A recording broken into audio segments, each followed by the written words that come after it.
The most popular girl from my high school is getting married. She invites our entire class to the wedding. I want to pretend I didn't see the message, but she deliberately tags me in the group chat. You pretended to be a rich girl like me back in high school, but I hold no grudge. In fact, I'll allow you to attend my wedding tomorrow to see what a rich life is like. The other classmates start commenting. You're so generous, Clara. No wonder you're marrying someone from the Montero family. I can't believe you can even forgive someone as materialistic as Elisa. Does someone like Elisa Martins even deserve to attend Clara's wedding? She's so full of herself. As the insults escalate, Clara Silva steps in to maintain peace. Come on, let's put this behind us. I'm not bothered by these things anymore. It's been so long. Let's not hold a grudge against Elisa, who's already so poor and unattractive. Everyone in the group starts praising her, calling her kind and innocent. I let out a sarcastic laugh. Clara was the one pretending to be rich. I'm the real heiress of a wealthy family, but she turned me into a liar and made me the target of everyone's insults. I check the digital wedding invitation and see that the venue is my mansion. The groom looks familiar. Isn't he my husband's driver? I smile at the thought of what's about to happen. I reply, sure, I'll attend your wedding. Oh my God. Elisa Martins is actually going to the wedding tomorrow? Really? Remember when she lied about her dad making a donation for a new academic building? And when she claimed to be the daughter of a tycoon? She just wanted to copy Clara Silva. How does she even have the nerve to show up? It's true. Clara was so kind not to call her out back then. If it were me, I'd have made her beg for forgiveness and transfer schools. The class group chat erupted into chaos when my attendance at the wedding was confirmed. They accused me, just like in high school, of being a poor girl faking her status. In their eyes, Clara was the real deal. In the past, I kept a low profile, focusing on my studies and not making friends. I looked like a nerd. In contrast, Clara was young and attention-grabbing. She seemed familiar with a high society lifestyle, misleading everyone into believing she was the daughter of a tycoon. That's why they ridiculed me in the group. I let out a cold laugh, wondering if their attitudes would change once they saw me at the wedding. The next day, Clara's wedding takes place at the mansion. To flaunt her status, she spent a fortune to make the venue look grand. The empty mansion had been adorned with luxurious decorations. Looking at my mansion, which had undergone significant changes, I pulled out my phone to ask the butler about it. At that moment, I saw Clara's sycophants surrounding her in the main hall. They were fawning over her. Clara, your wedding is grand. The mansion is huge, and your dress looks expensive. I assume your husband is very wealthy. Of course he is. Clara is marrying the CEO of Nova Lux Group. He's the best of the best. Did you know he earns millions a year? He's rich and handsome. How I envy Clara. She grew up like a princess and found herself a prince. The classmates gushed over Clara, who looked smug with all the praise. I was surprised to hear her present my husband's company, the Luxor Group, as her husband's. With a hint of sarcasm, I taunted her.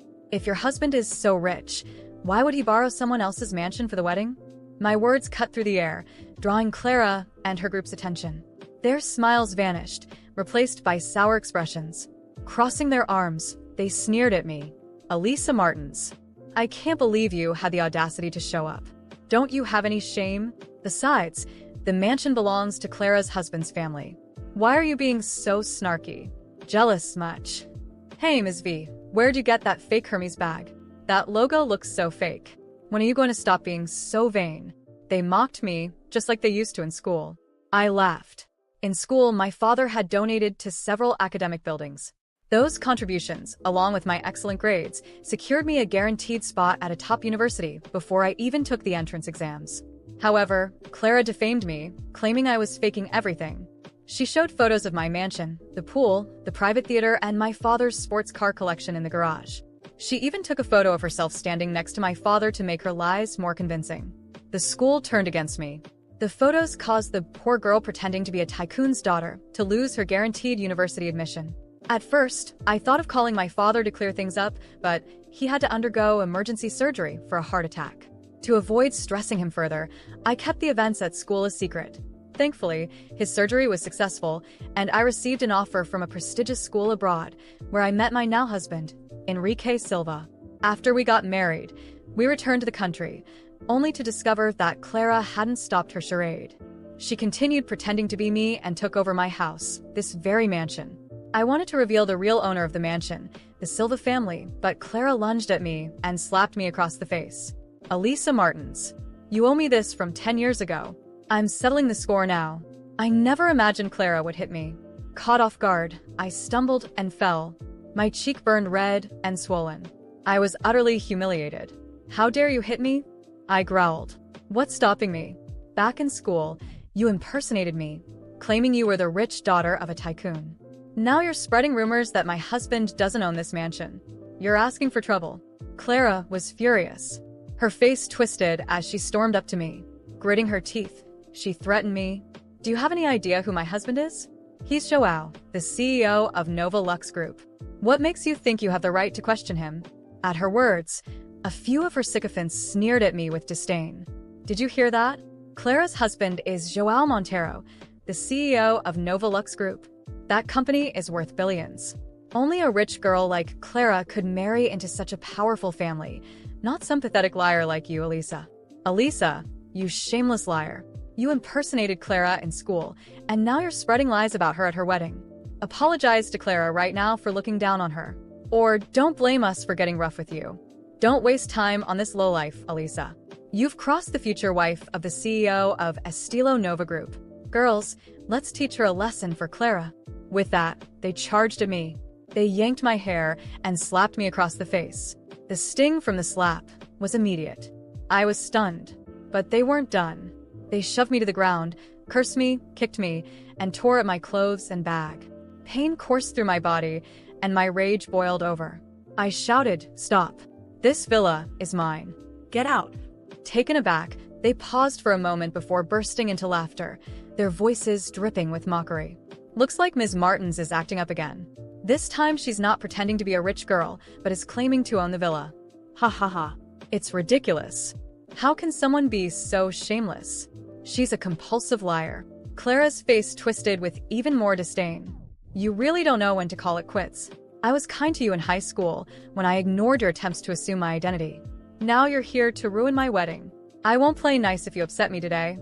She lunged at me.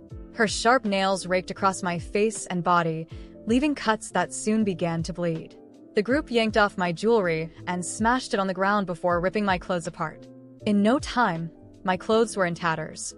I was almost fully exposed. Trembling with fury, I pulled out my phone to call the police, but Clara kicked it out of my hand. I said through clenched teeth, "Enough. This villa is mine. If you don't believe me, get the butler to bring the property deed." They all froze for a moment. Just then, a car could be heard outside, and someone shouted, "Clara, the butler is here." Clara's face changed, and I finally had hoped that my identity could be proven. Just as I was about to call for the butler, Roberto, I saw him approach Clara. A broad smile appeared on his face as he eagerly handed over a set of keys. "Mrs. Costa, you look so beautiful today. These keys are from Mr. Costa. He asked me to give them to you." Clara's face beamed with pride as she took the keys. Then she pointed at me. "Roberto, you've come just in time. This madwoman keeps claiming she owns my villa. Please tell everyone whose villa this really is." "That's nonsense. This villa belongs to Mr. Costa." Roberto grinned obsequiously, practically licking Clara's boots as he spoke. As soon as he said those words, everyone looked at me with even more disdain. Some even murmured insults. Fury rose within me. Ignoring the blood dripping down my face, I gritted my teeth and glared at the butler, shouting, "I don't care who paid you to spread these lies, but this villa belongs to the Silva family. My husband, Enrique Silva, is the rightful owner. How dare you show up uninvited to throw a wedding and then lay your hands on me? If my husband finds out, you won't get away with this." As I shouted in anger, Clara burst into laughter. Her voice cut through the air. "Ha ha ha. You say you're Enrique Silva's wife. Who is that man? I've never heard of him. He's probably some poor beggar. Of course, a lowly woman like you only deserves to be with a beggar. You're causing a scene at my wedding and ruining my mood. If I don't teach you a lesson, you'll never learn. Girls, get her." Her lackeys rushed at me like animals. They tore at my clothes, snatched my Hermes bag, and destroyed it with scissors, all the while mocking me for carrying such a convincing counterfeit. Guests who had begun to arrive at the villa started pulling out their phones to record the fight. Worried that her actions might damage her image as Mrs. Costa, Clara ordered her lackeys to drag me into the restroom. Ignoring my screams, they shoved my head into the toilet bowl. The stench and suffocating feeling almost killed me. In that desperate moment, I summoned all my strength to shove Clara away and bolted out of the restroom. I raced toward the exit of the villa. Clara, whom I had knocked to the ground, screamed, "Hurry! Grab that woman and bring her back." My clothes were shredded into rags, and I was a total mess. My car was parked right outside the villa.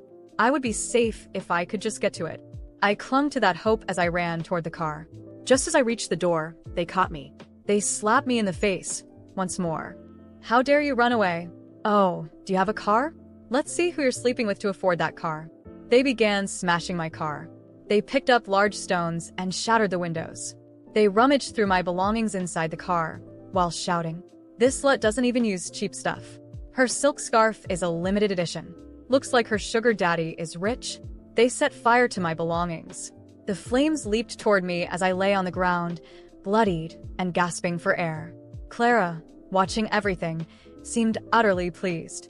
When Joao finally realized who I was, his expression completely changed. He released my hair as if he had touched fire, and the silence in the room was so heavy that it felt like even the walls could hear my heart pounding. Clara, however, still clung to her lies. "Joao, darling, she's lying. This woman has always been obsessed with me, even back in school. You're not going to believe her lies, are you?" But Joao didn't seem convinced. He looked at me more closely, and I saw the exact moment the truth hit him. You're Enrique Silva's wife?" he asked, his voice wavering between disbelief and panic. I stood up as best I could, despite my torn clothes and aching body. "Yes, I am. And this mansion belongs to my husband.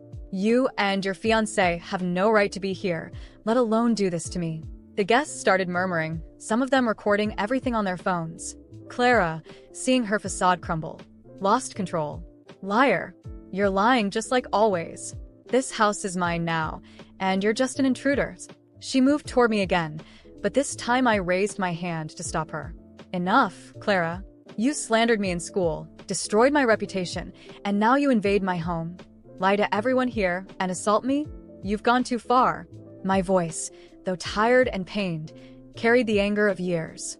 Joao tried to pull Clara away by her arm, attempting to calm her down, but she yanked herself free, still hysterical. "Joao, I did this for us. We needed a place worthy of our wedding, and this mansion was empty. It doesn't matter who owns it. It's ours now." He looked stunned. "You lied to me too? You told me this house was yours, that your family bought it. Clara, what else have you been hiding from me?" While they argued, I seized the moment to grab my fallen phone. Ignoring the pain throbbing throughout my body, I called Enrique. He answered quickly, and I explained everything, trying not to cry. "They invaded the mansion, assaulted me, destroyed my things. You need to come now." Enrique was silent for a moment, but when he spoke, his voice was firm. "I'm on my way. Call the police." The mention of the police drained the color from Clara's face. She began pleading with Joao to intervene. "Please, we can't let this end like this. Think of our reputation." But Joao, visibly ashamed, stepped away from her. "You're on your own in this, Clara." As we waited for the police and Enrique to arrive, the guests started to leave, uncomfortable with the growing tension. Some kept recording, and I knew that within hours, the truth would be everywhere. Clara tried several times to approach me, but her glances weren't of regret. They were filled with pure hatred. She was planning something, and I knew this wasn't over. Enrique arrived quickly, accompanied by 2 security guards. As soon as he saw me, his face contorted with anger and concern. He wrapped me in a protective embrace before turning to Clara and Joao. "You have 10 minutes to leave this property before the police arrive. And Clara, believe me, I'll make sure you pay for all of this." Clara tried to argue, but the arrival of the police put an end to whatever excuses she might have come up with. We were all taken to the station to give statements. I recounted everything, from the invasion to the assaults, while Clara continued to insist on her innocence. Joao, on the other hand, seemed resigned, as if he had finally realized what kind of person he had trusted. After hours at the station, we returned home, or what was left of it. The wedding decorations were still everywhere, a reminder of the humiliation I had endured. Enrique, standing beside me, promised we would fix everything, but something inside me was broken. It wasn't just the house that needed repair, it was my dignity. Clara was released after paying bail, and I knew she wouldn't give up so easily. The news was already spreading across social media, and many began criticizing Clara for her lies and behavior. But deep down, I knew she wouldn't accept defeat. As I stared out the window that night, the phone rang. I picked it up, expecting it to be one of the lawyers, but a cold, familiar voice replied, "This isn't over, Elisa. You'll regret trying to destroy me, Clara." I hung up the phone, but the chill down my spine remained. She was willing to go even further. And this time, I knew I had to be prepared for whatever she had planned. After that night when I received Clara's threat, my resolve hardened. I was no longer the girl who let others define my story. Clara had gone too far, and this time, it would be her turn to face the consequences. In the following days, I gathered every piece of evidence I could. Footage from the guests, police reports, property damage, and even old school records where Clara had ruined my reputation. I contacted top lawyers and ensured that a solid case was built against her. Meanwhile, Enrique began repairing the damage to the mansion, but he insisted on hiring security guards for our protection. Clara, for her part, didn't remain idle. Despite the negative backlash from her exposed lies, she tried to turn the narrative in her favor, spreading rumors about me, claiming I was obsessed with her and that I was the real villain. Joao, now aware of all her deceit, had ended their engagement, but Clara seemed determined to use any means to maintain her false image. A few weeks later, the first court hearing was scheduled. Clara arrived at the courthouse with an air of arrogance, impeccably dressed, as if she were walking onto a runway. I, on the other hand, remained calm. My lawyer presented all the evidence, including the videos showing Clara and her accomplices assaulting me and destroying my property. As the footage played, Clara's face shifted from confident to utterly panicked. She knew there was no escape. When it was her turn to speak, Clara tried her usual manipulative rhetoric. I was provoked. She's been obsessed with me since school. Everything I did was to defend myself. This woman is jealous of me. But her words rang hollow, and the judge seemed immune to her performance. The sentence was severe. Clara was ordered to pay a substantial fine for both material and moral damages, as well as mandatory community service. Most importantly, the judge imposed a restraining order requiring her to stay at least 500 meters away from me and my family. The decision brought a sense of relief I hadn't felt in years. But I knew Clara wouldn't accept defeat so easily. A few days after the trial, I learned she had been fired from her job, which she'd secured through Joao's connections, and was facing financial difficulties. Still, she continued to spread defamatory claims about me online. Each time she tried, Enrique and I were ready with more evidence and the support of witnesses to shut her down. At the same time, I decided it was time to rebuild my life without carrying the shadows of the past. Enrique and I hosted an event at our mansion, but this time to launch a new charitable project we had created together, a fund to support young people who had experienced bullying or defamation. The response was incredible, and many people, including former witnesses to Clara's actions, came forward to share their stories, strengthening our cause. While I thrived, Clara spiraled downward. Her former friends abandoned her, and her family, embarrassed, cut ties with her. Months later, I heard she had left the city, without resources and completely discredited. Part of me felt pity for her, but I knew it was the result of her own choices. Years later, as I walked through the gardens of the mansion with Enrique and our children, I reflected on how much life had changed. The wounds Clara had inflicted had finally healed, not because she was gone from my life, but because I had chosen to rebuild my story with resilience and dignity. One afternoon, while sorting through correspondence, I received an envelope with no return address. Inside was a handwritten letter. I immediately recognized Clara's handwriting. She spoke of how she had lost everything, how she was living in a small apartment, working temporary jobs. "I don't expect you to forgive me," the letter read. "But I want you to know that, in the end, I paid for every wrong I did to you." I closed the envelope without finishing the letter. Not because I still harbored anger, but because I realized I no longer needed anything from Clara. My life was complete. Enrique and I were happy, and my reputation, once destroyed, now seemed insignificant in the face of everything I had achieved. As the sun set that evening, I smiled to myself. Revenge hadn't been the path I chose, but justice, and above all, moving forward, had closed this chapter once and for all.